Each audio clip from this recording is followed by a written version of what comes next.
ಯಾವುದೋ ಒಂದು ದಿನ ಇದೇ ಕ್ಯಾಂಪಸ್ನಲ್ಲಿ ನಾನು ಕೆಲಸ ಮಾಡಬೇಕು ಅನ್ನೋ ಕನಸು ಕಂಡಿದ್ದೆ. ಆದರೆ ಇವತ್ತು ನಾನು ಇಲ್ಲಿಗೆ ಯೋಗ ಹೇಳ್ಕೊಡೋದಕ್ಕೋಸ್ಕರ ಬಂದಿದ್ದೀನಿ. ಕೆಲವು ಕನಸುಗಳು ದೊಡ್ಡದಾಗಿರೋದಿಲ್ಲ, ಆದರೆ ಅವು ನಿಜ ಆದಾಗ ಹೃದಯ ತುಂಬಿ ಬರುತ್ತದೆ. ಇದು ಅಂತಹದ್ದೇ ಒಂದು ಬೆಳಿಗ್ಗೆ.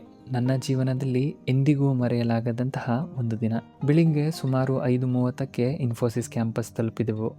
ಕೈಯಲ್ಲಿ ವಿಸಿಟರ್ಸ್ ಪಾಸ್, ಮನಸ್ಸಿನಲ್ಲಿ ಸ್ವಲ್ಪ ಆತಂಕ, ಆದರೆ ಅದಕ್ಕಿಂತ ಹೆಚ್ಚು ಸಂತೋಷ. ಯಾಕಂದರೆ ಇಂದು ನಾನು ಎಂಪ್ಲಾಯಿ ಆಗಿರಲಿಲ್ಲ, ಯೋಗ ಇನ್ಸ್ಟ್ರಕ್ಟರ್ ಆಗಿ ಈ ಕ್ಯಾಂಪಸ್ನ ಒಳಗೆ ಹೆಜ್ಜೆ ಇಡುತ್ತಿದ್ದೆ. ಕೇವಲ 1 ವರ್ಷದ ಹಿಂದೆ ನಾನು ಒಬ್ಬ ಸಾಮಾನ್ಯ ಸಾಫ್ಟ್ವೇರ್ ಇಂಜಿನಿಯರ್.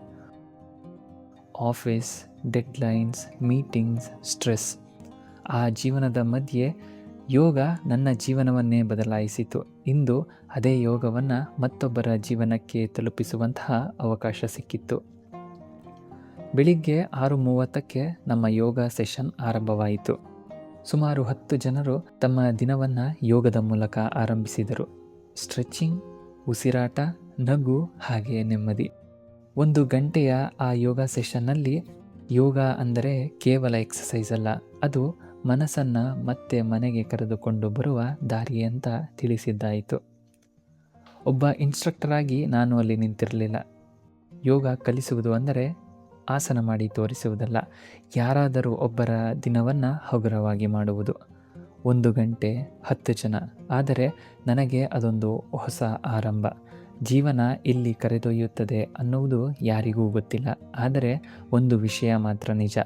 ನಾವು ನಮ್ಮ ಪ್ಯಾಷನನ್ನು ಬಿಡದೆ ನಡೆದರೆ ಒಂದು ದಿನ ಅದೇ ಪ್ಯಾಷನ್ ನಮ್ಮನ್ನು ನಾವು ಊಹಿಸದ ಜಾಗಕ್ಕೆ ಕರೆದೊಯ್ಯುತ್ತದೆ.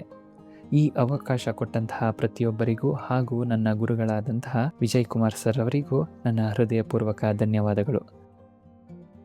ಜೀವನದಲ್ಲಿ ಉದ್ಯೋಗ ನಮ್ಮನ್ನು ಬದುಕಿಸುತ್ತದೆ, ಆದರೆ ನಮ್ಮ ಪ್ಯಾಷನ್ ನಮ್ಮನ್ನು ಗುರುತಿಸುತ್ತದೆ. ಮತ್ತೊಮ್ಮೆ ಭೇಟಿಯಾಗೋಣ ಮತ್ತೊಂದು ಸುಂದರ ಪ್ರಯಾಣದಲ್ಲಿ. ಧನ್ಯವಾದಗಳು.